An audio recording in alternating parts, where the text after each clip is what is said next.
Welcome to the normal Wednesday episode of Use Your Words Podcast. Now, on this week, Josh wanted to talk about something a little more controversial, the Second Amendment and guns and that. So we ended up having a conversation. It went a lot longer than we planned for it to go. And the conversation was decent enough that I was like, all right, we'll keep the whole thing. So you don't have to sit here and trudge through a whole 2.5 hour audio file today. What we're doing is we're breaking up the conversation between 2 different days. So the first half is going to be releasing today on the 11th, and the second half will either be releasing on the 13th or 14th, just depending on a few things there. But the second half of this will be coming out. So today is the first about hour and 10 minutes or so, and then the remainder of that 2.5 hour conversation will come out then. So that being said, let's get started. Navy Echo 5 to uniform Yankee whiskey. Comms check. I know exactly what you just did. Johnson has no idea. Brewer might have an idea. Brewer should have an idea. He should, but I don't know if he did. And I know Johnson did not. I know exactly what you did because yes. Good job. Woohoo! What did he do? What words did he say? Yankee. I'm check. Something. He said 2 other words. It was Navy Echo 5. Wow. Great. Now I even have the stupid press the talk and kill your Navy Echo 5 uniform Yankee whiskey. Comm check. Are you serious? Brewer? NAFW. Wait. What? Wait. Yankee Echo. No, not Yankee. I said Navy Echo 5. Oh, So NEF. Navy Echo 5 to Yankee uniform whiskey. Wait, no. Uniform Yankee whiskey. Yeah. Comm check. UIF? No, UIW. Which would be Use your word. Oh. I'm sitting here like, are you serious? I'm like thinking to myself. Johnson, I what's can understand, but Mr. War History over here, he should know these things. That's not war history. Yeah, but you just don't it's know. military history. Yeah, it's Navy more of a- Echo 5 is generically any aircraft operating outside the Pensacola or the greater Pensacola or Pensacola area that is from Training Air Wing 5. Oh, See, I would not know the specifics on that. yeah, but I didn't expect you to. But you should know the uniform Yankee. Oh, yeah. Okay. But I was just like, I was trying to piece it because I have no reason. I started to before when I was going towards, being a pilot, trying to hear the words, write them down, try to, but since then Write I've down? just, Yeah, he was going to write down all the words while oh, flying. no. The uniform, you. No. I Yankee meant when you Y. get it, it's just like you literally have to go. Yep. Okay. Well, with that, You do not get to write down words. You get to write down letters. That's about it. hey, write down letters. Maybe those letters will spell words. And maybe those words will tell people to leave Billy alone. I see Billy. Leave Billy alone. Oh, beautiful. You know what he says that I have you ever seen that YouTube video? Leave Brittany alone. Leave Brittany alone. That's what I imagine right now. Of him saying, "Leave Billy alone." We just need him in some crying and in some mascara. Oh my gosh. The mascara part won't happen Again. again. Yeah. Well, there's a few times you've used it, isn't there? Okay, yes. Hey, your mascara theme came back up to Mr. Johnson. Came up in the rotation from random number generation. Look at that. Congratulations. Are you going to use your Hershey's as your mascara today? Can I do that? Sure. Melt it down and use it. Can I get that heater going? Between this episode and the next one. All right. We'll We'll be post. looking at That'll be your Christmas gift to everyone. Is you in Hershey's. Hershey's mascara. Oh, Drinking your kombucha made with love. The ingredient is love. 100%. 100% love. All you need is love. I'll try and And copy me. there's our copyright strike. And starting out right with that, that's great. But 100% pure. yeah, so there we go. Johnson is drinking his drink of pure love. We have, why is this not, there we go. We have with us again the Lieutenant, Mr. Brock Boldus, again. We have Aaron, of course. I already talked about him and his pure love drink. Yes. He's drinking his love potion and preparing his Hershey's mascara. That's nasty. Get up. And Hershey's. well, we had Josh on the show, and he's about to die. So Well, I got something you could use to make that happen too. oh, do you now? It's Really? funny. Actually, since it's December, it's Christmas time. Yeah. I thought I was getting a gift for Josh. Are you giving him the gift of bullets? I might give it to you though now, Paul. But here, Josh, I'll show you what you were gonna get for your Christmas present from me. Oh, There you go. I mean, it kind of goes along with maybe what we're going to be talking about today. Open it. Don't look at the box. Oh, you even loaded the magazine. Of course, it's got to be ready for you right away. oh, look at that. Look at that. And what is? Ah, Oh, a cute little hand. Is it? Yeah. Okay. oh yeah, shoot it up into the Didn't even foyer when people are upstairs. Bang bang. Church. You do realize Welcome home. there is a church upstairs. Yeah. Oh yes, and I also did do a. Oh, a it check didn't on look it. like it. Didn't look Actually, like that church might be very. they're okay with it. Oh no, everyone, every church. I don't know about the Hispanic church, but every other church that meets here is very okay with that. True. So Yeah, there you they're go. called armed and dangerous. yeah. Are they dangerous? I'm kidding. Yes, they're very dangerous. So is that really Josh's gun now, or? No, he bought it himself. He Yeah, I just bought wanted it me to myself. give it to him as a gift. For what I can't remember, we were talking about a We podcast a earlier. few weeks ago we were talking about it on the podcast, and I was like, "Oh, you should give me a gun," and you're like, "Oh yeah," and you like rolled your eyes or something. Well, the reason I asked it, I was like, wait a minute. I'm not going to facilitate a legal transfer. There has to go through the proper legal channels. I'm all for guns, but let's do it legally. Okay. Ah, dude. That's why I asked. Because I was just like, hold on a second. Woo! They will use this as your day in court evidence. So you just gave it to him? Yeah. Yeah. They're like, so I got cleared on my background check. you did. Josh failed, but Don't need to talk about I had that a part. tab up. I did have a tab up. he just I- lost all of his notes. Yeah. Oh, Well- shoot. The one tab I had. Let's see here. What was this tab? So, anyways, while Josh is trying to see if he has a browser on his computer, Yes. today's the Josh show. So we're just This? we're gonna be here to support Josh, or in my case, maybe try to push on Josh a little bit and make him actually Always. think clearly.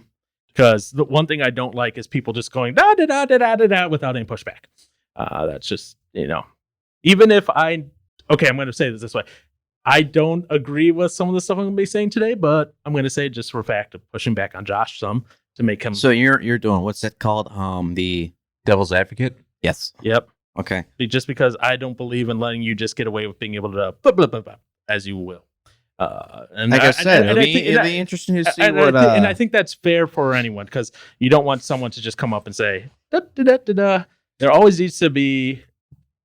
Every argument is going to have multiple sides, and if you're only listening to one side in an echo chamber, that can get very dangerous very fast. hmm So, what we're going to talk about, or what Josh is going to start us off on about, and we'll see what tangents we get lost in along the way, is we're going to talk about Second Amendment, guns, and wherever else Josh ends up taking us. I can't believe I called you John just now. I don't know how or why, but I did. So, unless there's something. Oh, yes, we're going to start with something else. Duh, I forgot already. So, Josh, before we get to you, today is, it's December 7th. Mhm. So, what happened on December 7th? Many years ago. That would be the Japanese attack on Pearl Harbor. Yep. Also followed over the next several days with attacks on Malaya, Singapore, the Philippines, Midway, Guam. Should I keep going? All that area. What year was that? That was all 41. 41. Okay. I was like, what year was that? I should know this. I should know things. I don't. Hmm. I'm bad with history. But yeah, so December 7th, 1941, then Pearl Harbor, which, well, there's There's a lot to talk about Pearl Harbor if we wanted to, but once again, you did say this was supposed to be about the Second Amendment. yeah. But so should we have a couple moments silence here in memory? Yes, no? Yes, we can do that. Maybe we can do All right, enough of that. Oh wow, that was quick. I wasn't sure how long we were gonna go for. I was like, all right. I was like, both of you were like, what is he doing when he's counting down on his fingers? That was supposed to be the moment itself, but apparently you guys were completely lost on it. Yeah. I thought you were counting down. I to thought it. he was doing a countdown. I was just like, You just got quiet as soon as you noticed I did it. So anyway, Yeah. So hopefully editing will get rid of some of that. yeah, it will. So yeah, that happened. I can't even do math right now. Back in 41. So yeah, that's been a while there. And so Johnson, sip on your potion of love now. kombucha. While Josh now takes us into the world of his head, talking about guns. Josh, it's the Josh show now. Start. Oh, why did you do that to me? I guess where do we start? Where do you want to start, Josh? Well, This was your idea for a topic, so you I kick know, us but off. I didn't realize that it was agreed upon, and therefore I've been trying to pull up stuff to use. Come on, buddy. You got it. Otherwise, I'm going to start, and you're not going to like it. Or would I like it? It'll be interesting to see how Johnson responds. Oh, and by the way, Johnson, you can totally just sell me the gun, and it's totally legal in the state of Wisconsin without performing a background check. What? Mm-hmm. It's one of the. About to find out. Yep. Mm-hmm. There are many states that do require a background check. So you would have to, what is it called? The NC, where is it here? National Institute Criminal Background Check System. There are several places where the seller is required to arrange for a licensed gun dealer to obtain a background check on the prospective buyer through the NICS. Okay, yeah. So there are some states that have that, some states that don't. But generally speaking, all across the board, you may not knowingly transfer a firearm to anyone who is prohibited by federal law. And really, that's anybody who is considered a felon, which is any crime committed that could be put them in jail for over 1 year. Do you know what I just thought about? What did you just think about? You sold the guy to a felon? No. Yeah, you sold it to Josh, a felon. I didn't sell it. I gifted it. No. That's transfer. Yeah, I was gifted my 1911. Mm-hmm. Yeah, I never went through a background check for that. So as of right now, I don't even know if there is a gun serial number registered to your social security number. Very true. To me, there is. Congratulations. Yes, but I can easily say, yes, here's the paperwork that I forged, and I sold it to Aaron Johnson. Whatever information did you obtain of this person? I don't know. He just signed it. He took it. And boom, there you go. Okay. Mm-hmm. So go on. Continue with your stuff. Yes. Do you guys think that currently in the United States, obtaining a gun is too easy? Oddly enough, I've never actually tried, so I couldn't answer that question. Do I believe that some investigation into the relative mental stability of an individual before buying such a weapon is a good idea? Sure, I'll say that, but there's a lot of other things going on there that I don't necessarily inherently agree with. Is it too easy? And you still have to get your background check if you're buying it. Okay, excluding the private seller in some states. Okay, we're let's assume going in to buy from a store. Okay, brand new gun. Mm-hmm. I know personally, if I went into a store to buy a gun, I don't think I would. And it's not because of anything I've done. It's just because my name, my dad's name, and my brother's name, we're all Paul E. DeArmond. And I've had this issue with the government before. I would not be able to go in and get a gun because they would not be able to determine which Paul E. DeArmond they were necessarily talking to sometimes. And then that will require, the longer background check of what they have to.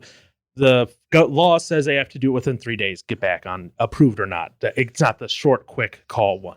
And if they don't get back within 3 days, in most places, you can go back in the store and pick up your gun. And at that point, you are no longer... The seller is no longer responsible. The FBI is now in charge of getting a hold of you in case something popped up. Right. Johnson? What? I think it's too easy? Yeah. Oh, jeez. I don't know. I guess thinking about... shoot. The whole gifting stuff is interesting. Yeah. I don't know how I feel about that, per se. And that's not all states. Well, no, yeah, that's which is good. But I mean, Wisconsin seems to be the state of crazies, so... Are you sure? Because we're definitely not ranked as the worst for gun violence and shit. Oh, well, gun violence, no. I'm just thinking about, I don't know, now I'm just thinking about, like, Jeffrey Dahmer. And I feel like whenever we have, like, Jeffrey Dahmer. like, when I feel like what it was like a running joke for a while. It's like if there was like some like nut job out there that was committing like these crazy crimes, the person was from Wisconsin. So it's just like, oh, cool. You know, people Great. say that about every state. So Oh, I haven't heard that yet. I'm only from Wisconsin, so I only hear it from Wisconsin. Wisconsin. Anyways, go on. As far as like if I were to go in and get a gun on my own, I mean, I don't really know to what detail they do a background check on for Wisconsin, at least. Well, it's a federal. It's a federal background check. It's not just so. And what they're looking for essentially is: have you done any felonies? Do you have any crimes out there that you have been in for? You know, and then now that they want to do red flag laws and all that, opens up a whole other thing. You have stuff like, was it DC versus Heller? I think it was, where the Supreme Court said, yeah, you could be denied due to mental illness. Which, And I don't know for certain, but there's probably the U.S. government does have a list of known and expected terrorists. They probably cross-check to see if your name's on there. Oh, of course. right. With a white name like that, he's fine. Aaron Johnson. Yeah. Guy no. Well, no, Johnson. Or, That's the white name. I wonder how many Johnsons there are in this country. A lot. It's a common last name. Probably a ton. Yeah. You probably have a lot of Johnsons out there. Mm-hmm. I have like a couple as neighbors. But anyways, go on, But- Mr. Brewer, Yeah. unless you got something else. I would say I agree. I think it is too easy for somebody to get a firearm, but then again, I don't have anything that would hold me from getting a firearm or make me feel that I need to have. I don't have any special scenarios. I don't feel like my neighborhood is constantly under Well, violence. I don't. you're a privileged white boy Okay, stop living it. at home. Okay, Well, I mean, but not wrong. to give you, for those of you who may or may not have bought a gun recently, Yeah. this is how easy it is. You walk into the store. Okay, for me, I bought my gun at Gander Mountain. Now, all places have to perform mandatory steps and have you fill out certain paperwork, and the people have to fill out. So it's not Gander Mountain did everything that they should have, according to my knowledge of what I could see them do. They approached me. You could tell that they were using scripted things that they were saying to hint at possible different things. I walked in, I pointed out the gun I wanted. Right. I pointed that it was cheaper online. So besides doing the whole price matching and stuff like that, and him getting me set up with the ammo and getting me set up with a snake to clean it, it's something you run through the barrel. Right. Besides him getting me set up with stuff like that, trying to ask, and I proceeded to fill out a electronic form on an iPad. But Okay. before that, I had to watch a video saying it was talking about guns and children at home. After I read it, I started filling out the information. You put in your information like your citizen's ID, which I'm not familiar with. I didn't enter it because I didn't know it. You could put in your social security number. At the time, I thought I was just filling something out for Gander Mountain, so I didn't think it was necessary to put in my social security number, which probably caused my background check to take one day. So from there, I then write my information on a piece of paper. They combine that information on the piece of paper with the information that I put in on the electronic device. And then once everything's in place and the firearms seller has processed the paperwork, he submits it. And whether or not it got submitted through the NCIS or if it got submitted straight to the FBI or whatever way that they were using it, he said, go ahead, walk around for 15 minutes, come back. Usually most of them come back within 15 minutes. So I did that, and I came back, and nothing came back. He said, due to the time of day, you're probably not going to get a response tonight. Give us a call tomorrow morning. I go to church the next morning, and I call them after service, and they're like, yep, you have been approved. You can come in, pick it up. I walk right in. They give me my gun, shake their hand. They give me the paperwork, and I walk out. Okay. So some of the questions that they would ask you would be the kind of questions to where if you lied, you'd be in a whole heap of trouble. Okay. And some of the questions they asked were regarding mental health. And the big question he asked me was, in the course of a night, sir, did you commit any felonies? Of course, I said no, because I didn't. So do I think it's a little too easy? Yes, I do. And considering that states are allowing it to where you can pass guns off to people without doing a background check, because Aaron very well could be planning or have done a felony and I might not know it, but I could sell it to him. And intentionally selling a firearm or transferring it to somebody in some states, most states, I should say not some states, most states, is illegal. But if I'm unintentionally doing it, it's just a normal, like buying something off Craigslist kind of deal. Do I think we should have stricter gun laws? Question is it the possession of the firearm stricter laws, or is it the obtaining of firearm stricter laws? I don't see putting stricter gun laws in some places. It'll do some good, but let's take a recent look at the recent California shooting. The kid was under 18. Yeah. He wasn't allowed to have a handgun. He had a handgun. Yeah. He wasn't allowed to obtain a handgun, but he still had a handgun. Out of all the laws that went against this kid obtaining, having, and using a handgun on school premises, he still did it. So the law is there just to prevent those who don't want to get in trouble from doing something.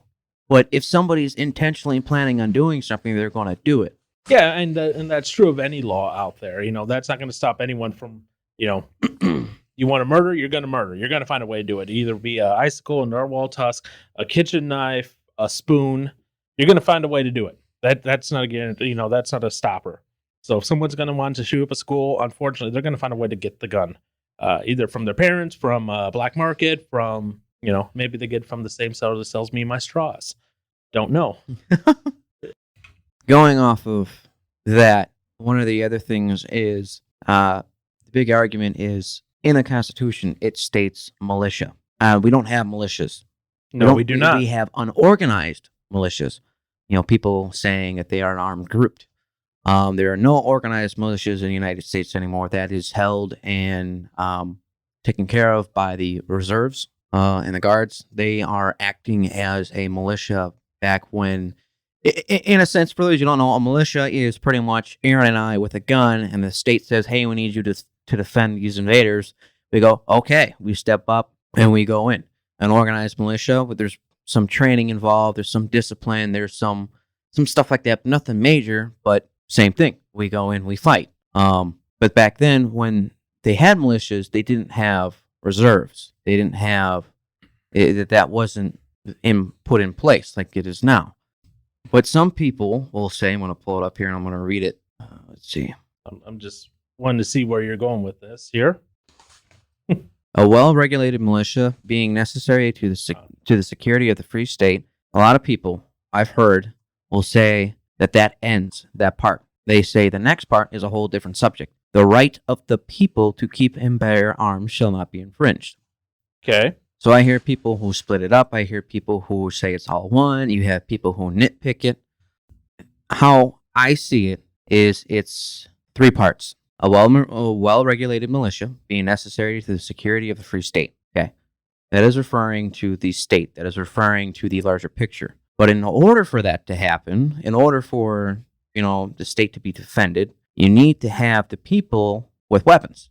And that's where the right of the people to keep and bear arms, meaning that they have a constitutional American right to keep a weapon to use for the security of their state. Okay. Whether that is external or internal violence. Okay. And then the last part is shall not be infringed, which is always the hardest thing because then you draw the line of, well, what is considered a constitutional right?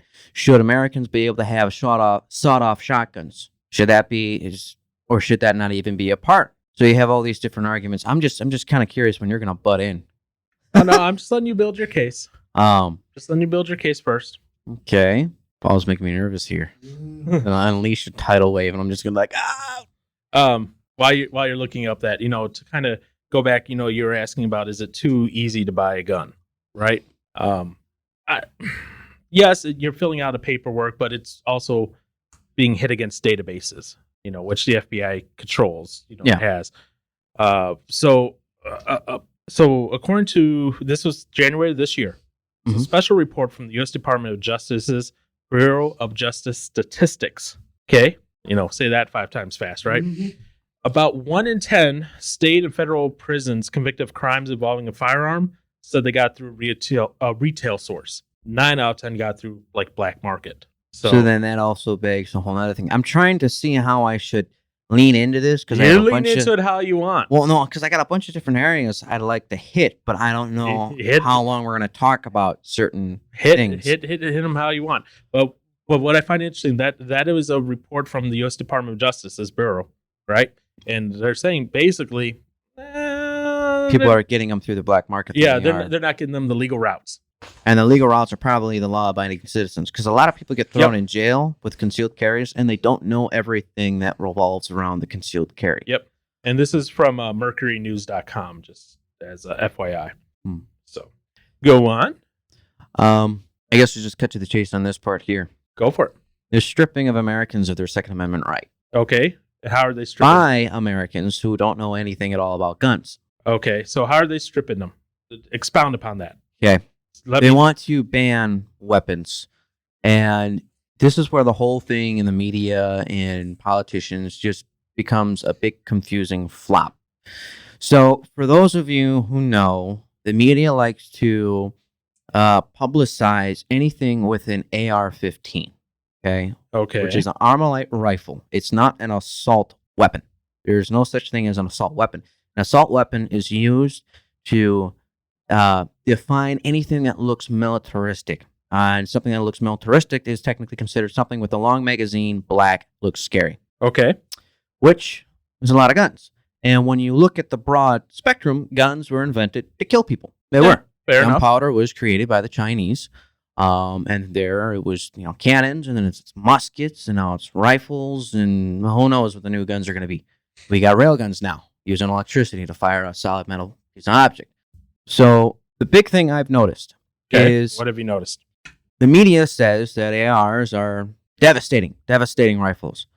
They only contribute to about 4% of homicides in the United States. Okay. About, depending on what year.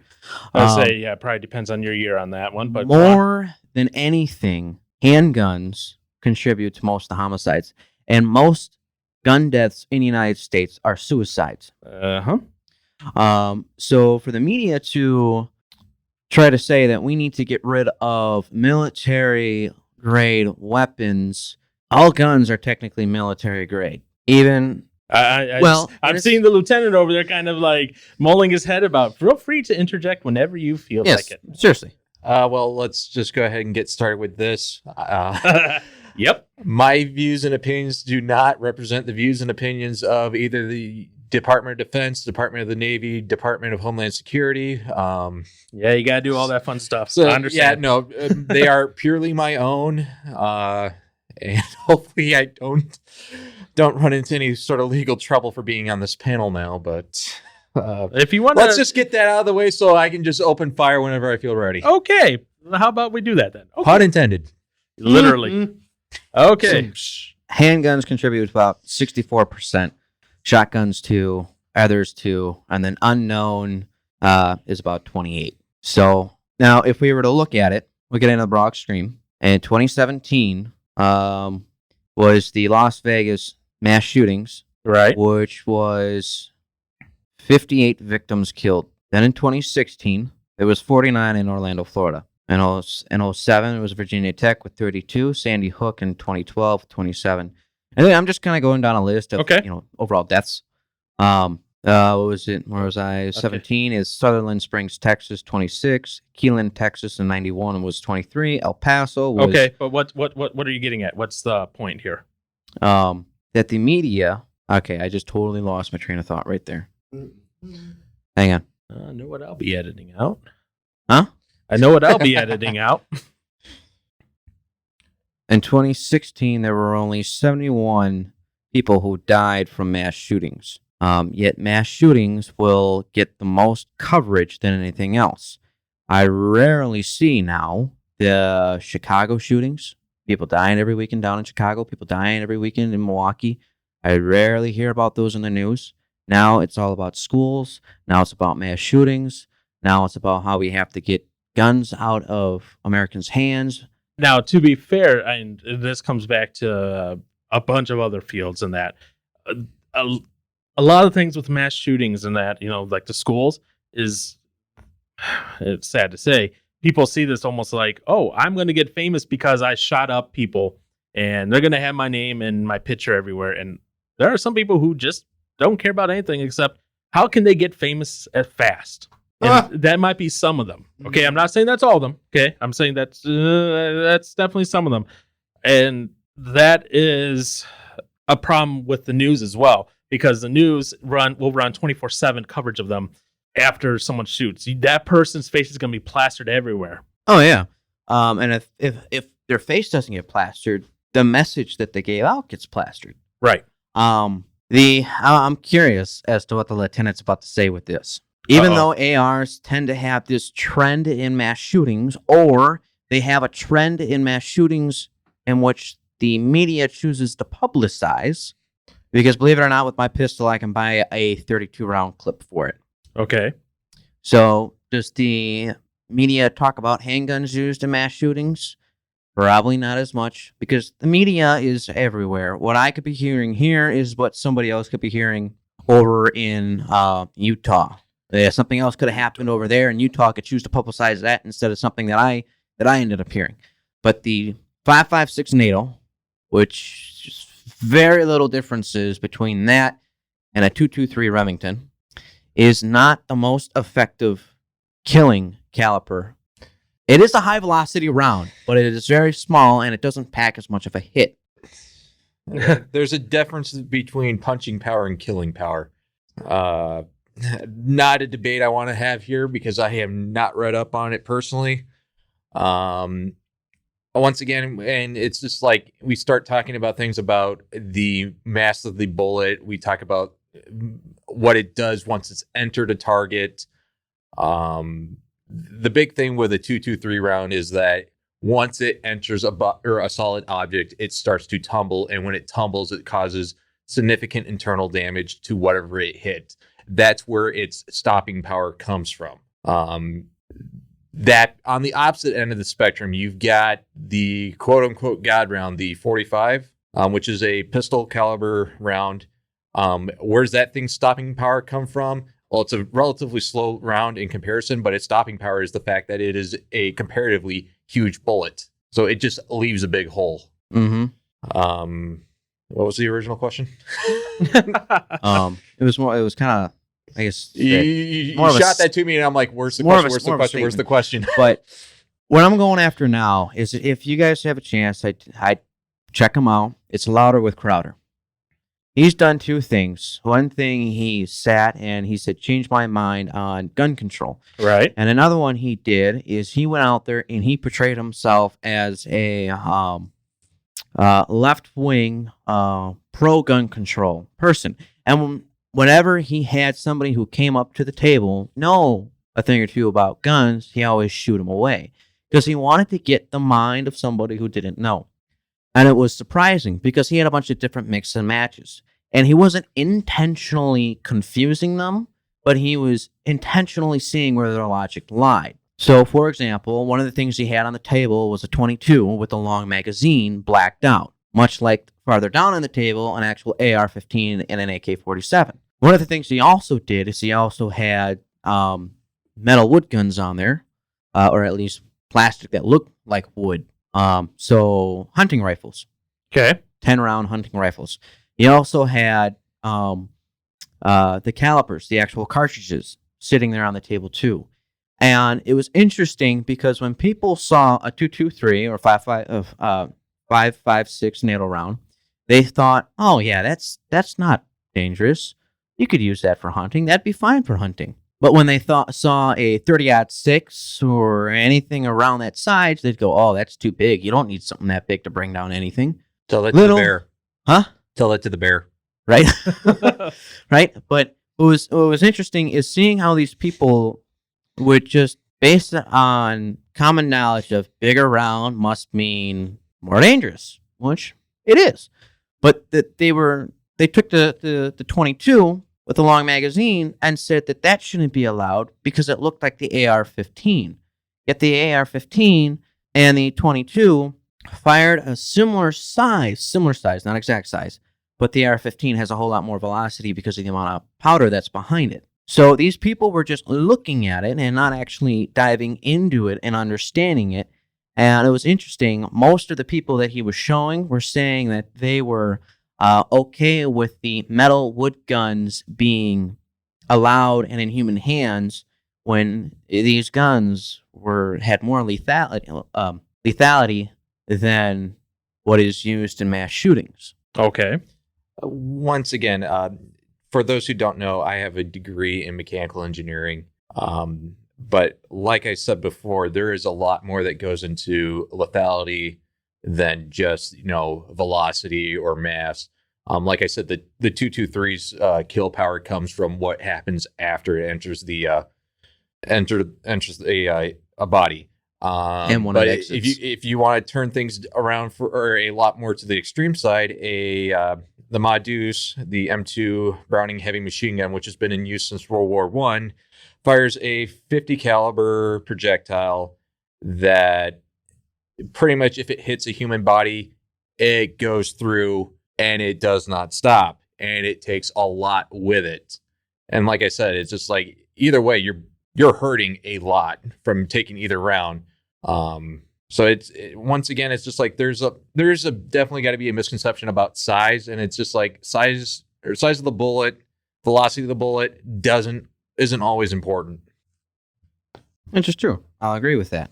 And by the way, one's by the Geneva Conventions illegal to use on a human target. But the bad guy don't care at that point. That's the No, other thing. it is against the Geneva Conventions to use a 50 caliber round against a human being. What is that?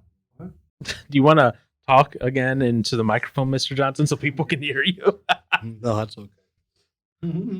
Keep going. What are you gonna say? The Geneva.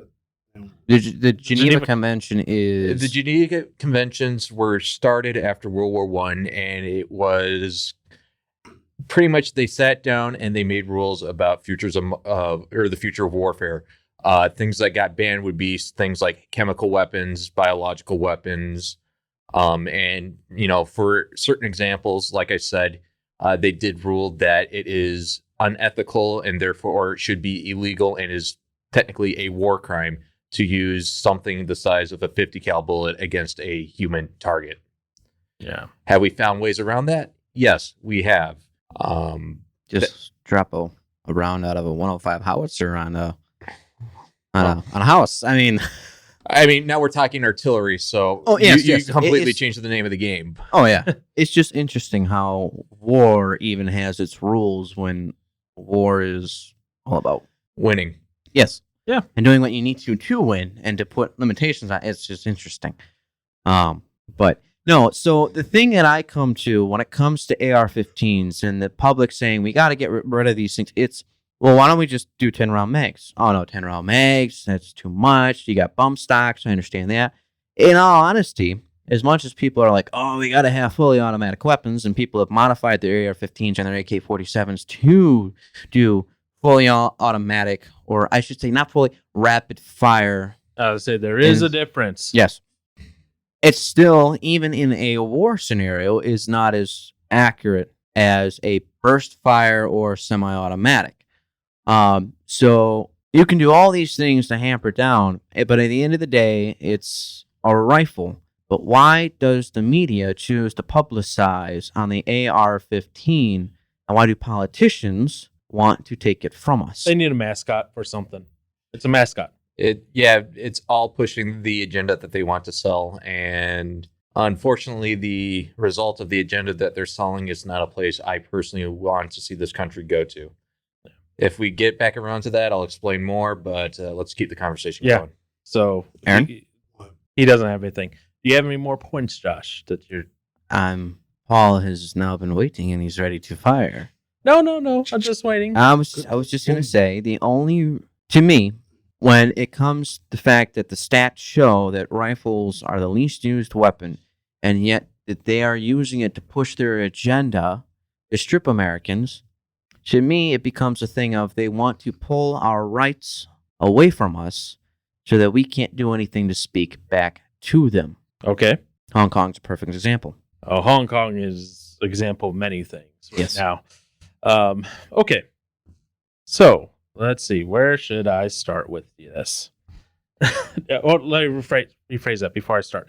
Do you have more, or are you kind of done for right now? I'm done for right now. Okay. All right. Let's get started on. I have some questions for you, Mr. Brewer, and obviously feel free to jump in the others as need be. Will do. Okay. So, in light of this, keeping the Second Amendment in mind of right to bear arms, we're not. I'm not. I'm going to phrase things like this with this in mind.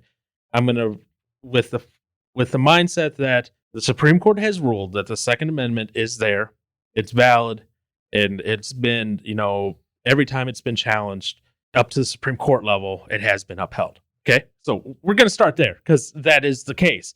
Every time that's happened, what was it when DC tried to ban handguns in the home? That was DC versus Heller, and they fought that up there, and then all of a sudden they're like, Supreme Court goes, no, this person, they can have handguns in their home, effectively reversing that law. But there are some states where I'm seeing this now where it's happening where before you can get a gun. So when you went and you went to, what was it, Cabela's or whatever? Gander, Cabela's, Gander, same thing. Actually, not true. Bass Pro Shops and Cabela's is the same thing. Okay, fine. Bass Pro Shop, Gander, Cabela's, same thing. When I say same thing, I don't mean like same company. I mean it's a sporting goods store that you can go to. Like Dick's used to be, but Dick's is now in the dust. Clothing. store. They're now JCPenney with sports gear. But anyways, so when you went there, you just filled out, your normal form, which for the background check, good on them. That's what they are legally required to do. Mm-hmm. There are some states where I'm seeing where they, besides the legally required federal background check, because also here's a little thing. I don't know if you're aware of this. That federal background check isn't done to all the states. Some states run their own. Were you aware of that? First off, I didn't know. That's just a. I think I remember hearing something about and that. That's not a big thing. That's not like a gotcha thing or anything.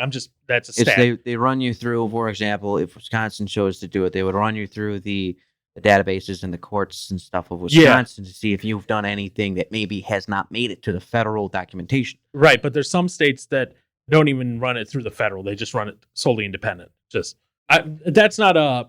Yeah, I always thought they all had to run it through the federal. No, they don't.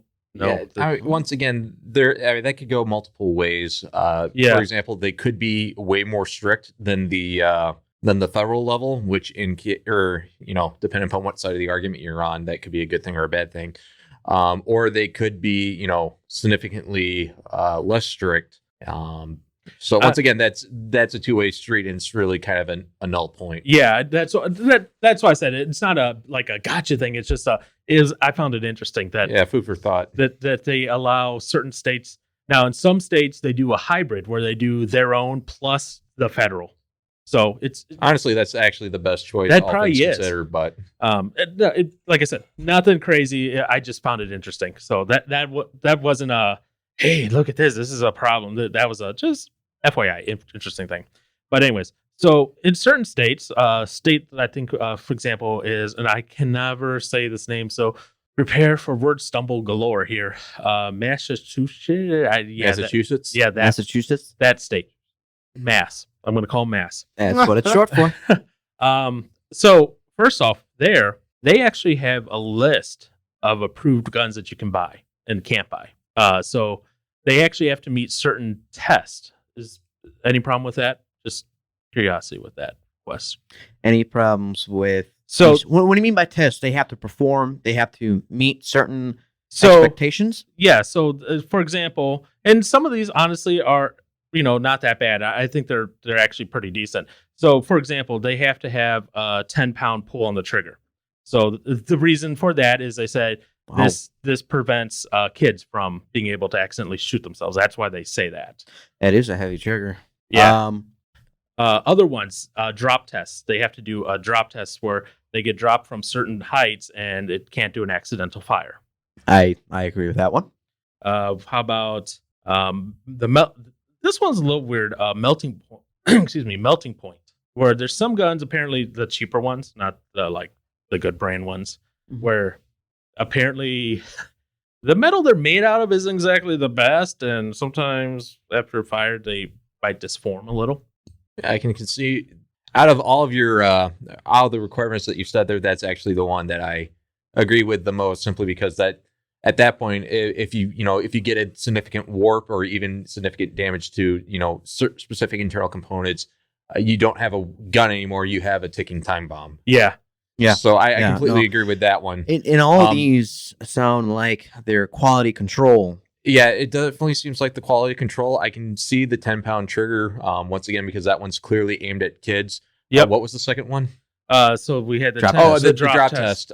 which I can understand that. Like, I see where you're coming from. I don't agree with it on the principle that when I read the Second Amendment, I see shall not be infringed, and that means it could be a bad design, but if it's of your opinion that you want that gun, you should be able to own that gun. So I don't agree with it simply on the premise of some of the older guns had that issue. It's been popularized in movies. For example, Indiana Jones and the Kingdom of the Crystal Skull. Indiana Jones gets out of a stand-up by dropping an M1 Thompson on the ground and causing it to fire a shot off. Yeah. So like older guns before a certain date are exempt from these things, Okay, well, 60s? These are like if you're buying it new from the store type deal. in which case, I mean, most guns today shouldn't have that issue. Most guns shouldn't.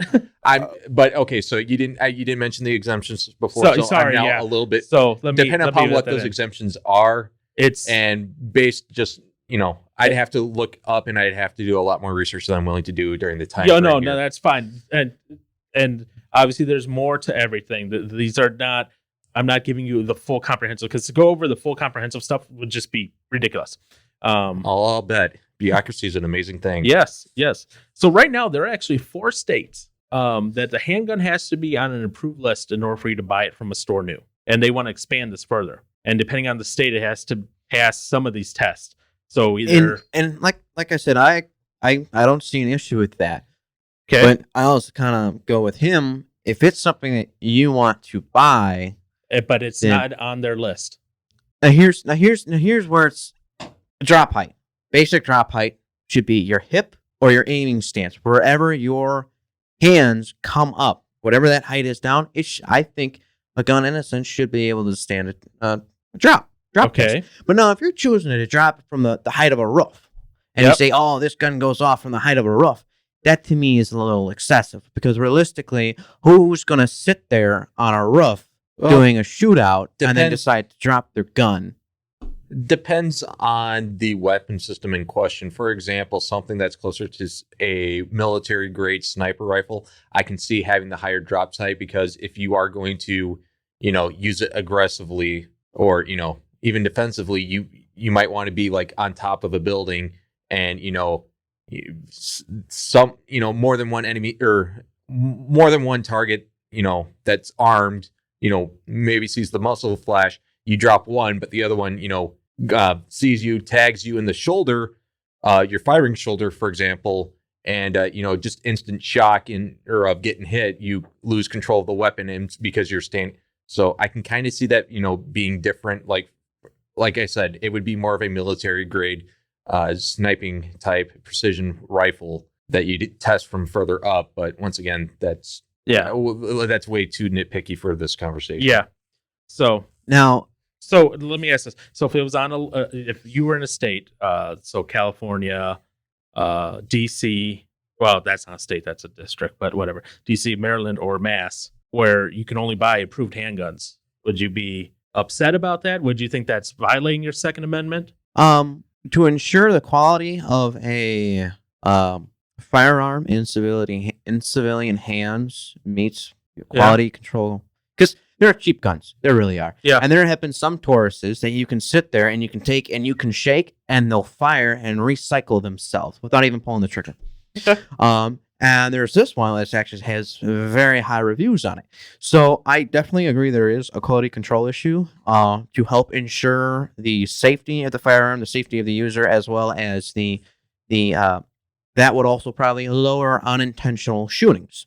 Like if a kid gets to it and 10-pound trigger, that's a decent amount of pull right there. Yeah. But that can keep a small kid from using it. And now, in my opinion, if the kid is able to get to your firearm, you are not. That's a parental thing. I think needs to be addressed with more. Is if I have a firearm in the home, it's either going to be locked, Okay. or it's going to be on my persons. It doesn't make sense to have the firearm in a different room to where my young kid could get to it and accidentally shoot it off. So I definitely agree with the laws that are put in place to help try to scare people from leaving their firearms unloaded in the home. But then you have some people who would say a 10-pound trigger is not a defensive gun, because this gun here is designed for home defense, personal. It's not designed for, you can take it target shooting, but I'll show you what I mean. So the first cock happens. It's completely empty. Yep. You guys can see it's empty. Okay. So the first trigger pull, as you're aiming, it's designed to allow you to get all the way up into the point. So you pretty much go all the way to the wall on this firearm to pull the trigger. Right. Following it, it has an immediate recycle with it, and you barely even go that distance again, but you still have to pull it all the way back. So it allows you to, as the adrenaline's rushing, to get all the way there, and then following after that, you're technically already on target, and you can just fire the rest. So if you got a 10-pound trigger, that's a lot of pull, and that's a lot of muzzle movement prior to shooting, which I can see people arguing and saying, hey, this is not good for home defense because my muzzle's moving everywhere. Because let's be honest, most Americans don't go to the gun range like they should, No. in my opinion. But if there is a list, depending on what's on the list, I agree. Okay. Again, there's always a personal interest and opinion, but Well, yeah, continue. there always is. What about micro stamping? Or against that? Micro stamping. Yeah, that's a new thing that's coming up. I haven't heard about that yet. That's like where they put like a chip or something in the gun, or No, so what that is when Joshy Boy buys his gun, it is registered in the database, obviously, because they have to do this. Mhm. So that brings up a whole gun registry database thing, which some people are very for or neutral. There's some strong opinions on that one. I'm actually okay with the registry simply on the basis of it, so someone decides to go off the deep end and is, now needs to be taken down. I want, or as, a law enforcement or any sort of other, government official that has to go after this guy, I want to know what I'm likely to expect, how much protection I'll need, how much protection anybody else I'm working with will need. So I'm actually okay with that. It's just the same thing as, what vehicles are licensed to this one person, because sure, it kind of seems extreme and whatnot, but it's just like, if I know what vehicle I'm looking for, if I got a plate number for it, I just made finding that vehicle, in theory, a lot less looking for a needle in a haystack. I would say also I agree with the registry, because I honestly... Really? I'm actually surprised by that, but go gun on. registry. I have no intent to use my firearm poorly. I have full intent of making sure that I go to the necessary classes, that I train myself, and then I keep my gun. For example, when I got the gun, one of the first things I did is I bought a new case and I bought a trigger lock. Okay. Only one person in my household as of this point knows where I store my 9mm ammo, because that's going to be the most accessible ammo for the most accessible gun in the home, to ensure that someone comes in and doesn't misuse it or use it against us. It's the ammo's in a spot, and the gun, if I'm not using it, has a trigger lock on it. Okay. Yeah, that's fair. And that'll expand once my father starts to learn how to use the gun, and my mother and my brother. So also with that, when it comes to a law enforcement portion of it, I'm not sure what the whole process. I don't know how they look it up, but when they pull you over, they run your plates. You're going to have more information. That is something that they do. That was, standard procedure. They run they run the vehicle against the plate, and they're also checking to see if your license, which they usually take from you, aligns with documents or reasonably lines up. Right. From that plate or from that license, they should know who your parents are. So if you're in your parents' car or something like that, they don't freak out. It's just like, why do you have this vehicle?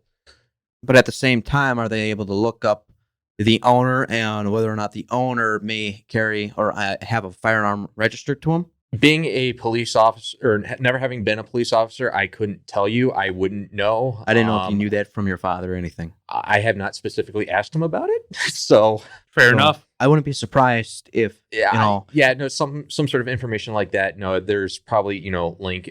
Once again, it's a question of the question here is what's reasonable for the officer to be able to pull up and have immediately without having a warrant or anything like that. That's also a completely different conversation than the one we're trying to have. Yep. Okay. So, anyways, so then if you're for registry, you'll be fine with micro stamping then. But so what the micro stamping is essentially when you get your gun. So when you got your gun, they would register in your database, and they would also register some information that would be on the package of the gun.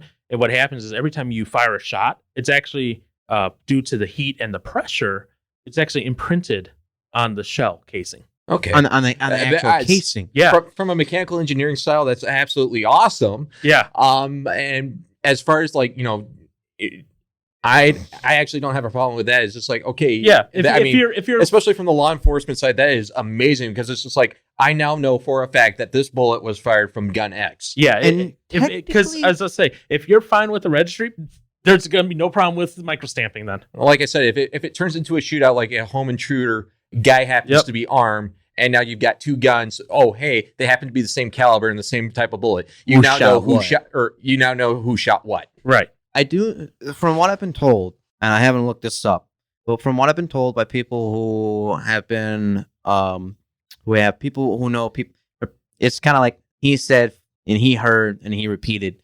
that the round, when it comes out of a pistol, it's technically unique. So if you were to shoot the round out of a pistol and it goes into a gel and it's intact, Right. you in a sense can match it up with the various imperfections in the barrel, kind of like a thumbprint. All right. But Right. microchipping would be much easier. Well, it's not a microchip. It's Micro stamping. I'm sorry. Yeah, micro stamping. But that still wouldn't be able to entirely prove which bullet came out of what shell, but it would help them narrow down the information. I don't see there being an issue. Okay. No, unless you're assigning property damage or something like that, who or where the bullet actually goes is not that big of a detail Now, I do in the grand scheme of things. I do see an issue coming with a business standpoint, because what a lot of ranges will do is if you don't take your shells, they will take your shells, they will inspect your shells, and they will repack and make ammunition, turn around and sell them. So depending on where the stamp goes, and if the stamp is something that is removable, It's on the back end of the casing. oh, so right where right. Right where it's gonna. Yeah, the primer, The you primer do next to it. You're bringing up a good point. Yeah, that would be an issue. That could be a complication where you get a repacked casing and you've got two stamps on it now because it was fired out of two guns, or even the same gun twice and it just happened to stamp in a different location because of rotation and whatnot. But that being said, so long as they're not, well, obviously if they're like on top of each other, then you starting to have an issue. But now I also do see a benefit from that too, because a casing can only be fired so many times before the casing gets overstretched and is not in which case proper. it'll help with that. But Oh yeah. So there's pros and cons to it. I don't see it Yep. being a huge issue. Well, here's kind of one issue with it, and this is actually kind of in its favor that will happen because what's going to do is it's going to force gun manufacturers actually saying, yeah, we're not going to make guns with that. They've actually stopped making guns and stopped introducing new models into California where this is Really? passed. Really? Yeah, so Smith & Wesson, Sturm Ruger and company, they've all said we're not selling anymore in California. They're not going to do this. Wow. Well, it is interesting because just recently, what was it? I'm not sure if it's the court of the Sandy Hook shooting. Okay. Is it that one? Oh, now my brain's getting all jaggled up.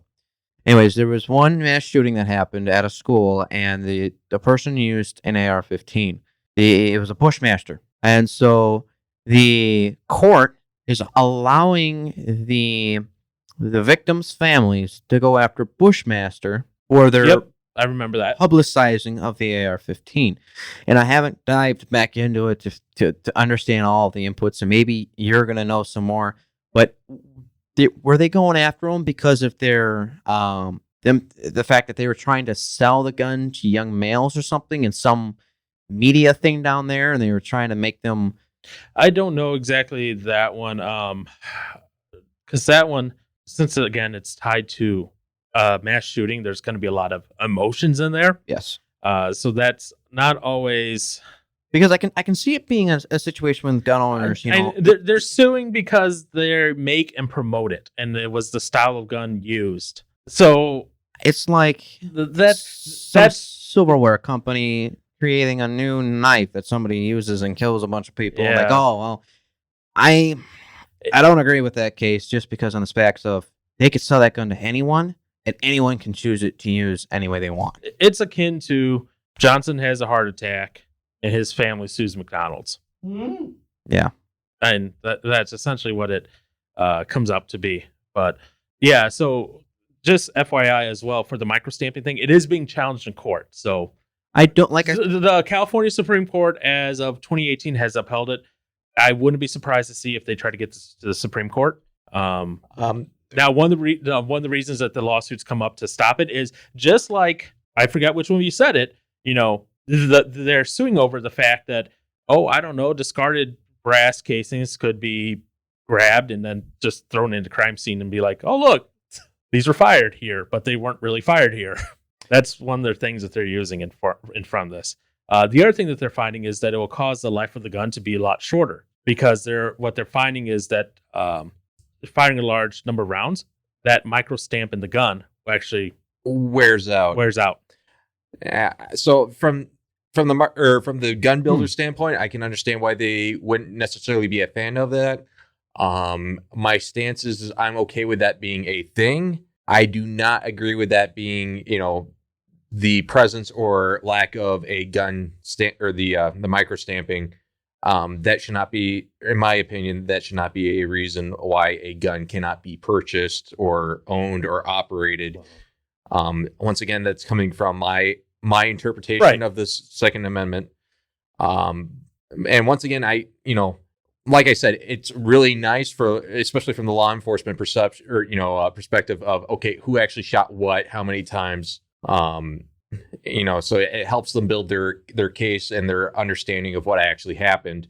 But once again, I also from the gun manufacturer standpoint, I can understand then that that's going to be an absolute pain. That's an extra part that can break, wear down, whatever. So I can understand why they may not necessarily want to have that as a standard option. Maybe make it like an optional feature that you can buy as an upgrade to your gun. But California is making it mandatory. And I disagree with the fact that it makes it mandatory. I got that. Yeah, and what the gun manufacturers have to pay licensing fees because there's one company that owns a license for this technology.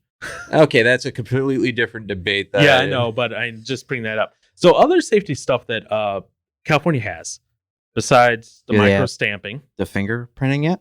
No. That honestly is not going to come for a while. Honestly, they keep trying it. It's not going to be reliable enough. You talk about how 10 pounds is not good enough for self-defense. The fingerprinting thing is going to be forever. If you ever have your phone to have a software issue and you're like sitting there trying to unlock it and it's going slow because of a software update, guess what? You're dead. Hey, don't get me wrong. I think that's kind of cool. I think it's cool to where there are certain guns that can only fire when they're registered with the owner. But yes, there is the not for home defense. Yeah. But so other safety features you must have in California. This one's not that bad. This one's like, a chamber load indicator indicates cartridges in the chamber. I have that on this gun. Not bad. That's fine. There's once again so long as that's not a requirement. It's a requirement. Yeah, no, the fact that it's a requirement, I have an issue with. Without one, they call it an unsafe gun. Now, I guess that's in quotes. I saw your quotes and I was going to comment. It's just like, the fact that you had to quote that obviously indicates it. Actually reading. I understand that. I'm reading from their law, and that's how they have it: unsafe guns in quotes.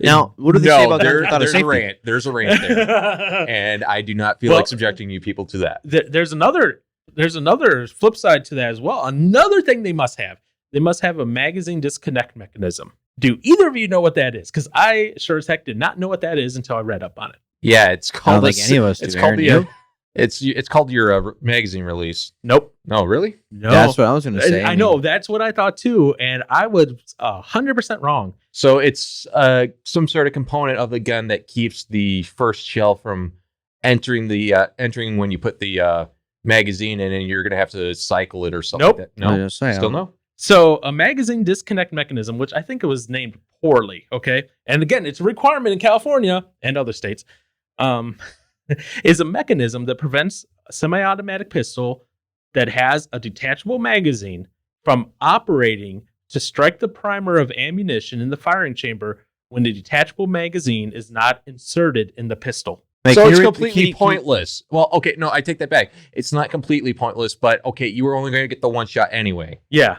So if you Pretty had- much, it would let you, or it would prevent you from, okay, so you've got the gun, no magazine in it, but I could still have a round chambered and you can't fire that chambered round. without the magazine being in place. Yeah. That's interesting. That is a requirement that they have. I find that completely stupid. Well, I'm conflicted on that one. Mass has that. New York has their own safety Like standards. I can get like the only debate I can even possibly see from that being is, oh hey, idiot forgot to clear the chamber when he put the gun away, and kid found it and was screwing around with it because it was in the case without the magazine. Kid may not necessarily know better to check the chamber. Right. Like that is the only debate for it, and it's just like A, definitely should not be mandatory. B, that's just that's not. Yeah. Yep. I Go on. am see. What? I'm going to be more okay. I think I'm a little bit more okay with certain quality control restrictions on firearms than Brock, as long as I still have my right to take my weapon places, to carry my weapon places. Oh, you're going to still have the right to carry it and all that, but you're going to have to ask the government for permission to fire a bullet. Yeah, no. That's enough. At that point, there's no point in I having a loved how gun. he was just like, what? That's interesting. I don't know how I feel about that. Oh, I mean, once again, if you want to have that on your weapon, fine, okay. Yeah. But it's just like to make that be required for standard. No, that I have an issue with, because once again, that from my understanding and my reading, my interpretation, which if you want to fight me on that, go ahead. But no, that should not, or that cannot be a requirement, in my opinion. What's going on here? Why are you two flirting? He's quiet. He's trying to call me out when I'm like him. Yeah, I know. But this is I've something given you a pass because you were so involved in the other episodes. I figured this would be one he'd be jumping in, and he's just kind of. Well, yeah, because Brewer did tell us about the conversation you had with Alex. And you get very defensive rather Oh. quickly. So I was like, Well, we'll see it's how just- to. He was. Yeah, he was calling you out. Well, no, he was calling me. Well, us I- stupid because we were being careless because we were pointing it down at the floor. He's like, you don't want to be swinging around and aiming at people. I was like, I wasn't doing that, Alex. That was just ridiculous. I have a completely set of other issues with this conversation that I will not open up right now. Oh, why not? Maybe I don't want to hear it. I don't know. You probably don't. I'm just going to leave it at that. Anyways, go on. Wait, what? No, what were you? Oh, okay. Continue with the California laws. I'm interested. Oh, no. Those are the ones that they have recently implemented. California, they're going to probably look at new laws because, well, they're California. But yeah, so the chamber, the load indicator, the disconnect mechanism, which makes They need to rename that for starters, at least. They need to rename that. And all the other things are just crazy. So yes, right now, if you didn't have that disconnect, you would not have been able to buy that in California. Which is, between that and the micro stamping and all that other thing is why people are, gun manufacturers saying, yeah, we're out. That's weird. Mass, they're getting there, but they're not as bad. They either require the chamber load indicator or the disconnect thing. It's an or, not a both. California requires both. To be honest, I don't see there being an issue with future guns coming out. So let's say Glock 19. I am not aware of it having what does your dad have? Glock 19? I don't remember. Okay. I know there are some guns right now that don't yeah. have that, right? If they pass that, I don't see that being an issue as something that the companies implement in their guns. I don't see that being an issue. But if that comes out and they say The guns that have been made right now, Okay. okay, I- back to this point, cannot be sold. That I have an issue. But if it's future designs from this date that the bill Yeah. gets passed, I'm okay with that. For the most part, most of these bills are future design onward. Okay. The Mass one, and I'm going to call it Mass because I'm not going to try to say that state name because I fail. Massachusetts. Yeah, I fail at that.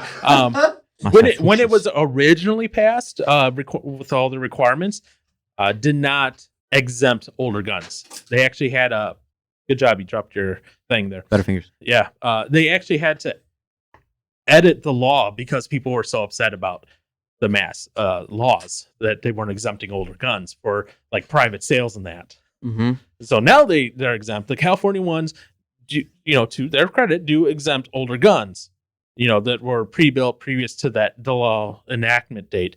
But nowadays, it's like if you want to buy a new gun in California, ta-da! It has to have all these things. Johnson, why are you putting your hands in your head in your hands? Trying to think of the gun brand name, Oh, and I'm blanking on. Can you describe the weapon? Well, it's the handgun that I have. I can't think. And 1911, Springfield 1911. Spring. Are you sure it's Springfield and not Springfield Armory? Well, okay, it's Oh, jeez. You right. You right. Okay. Springfield Armory. there you go.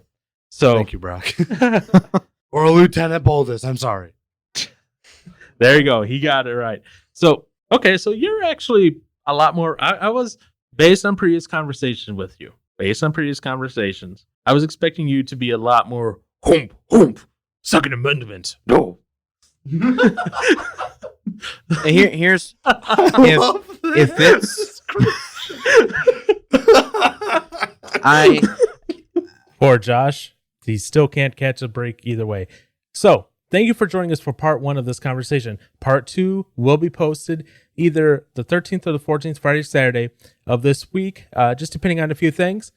But again, thank you for joining us and catch you next time.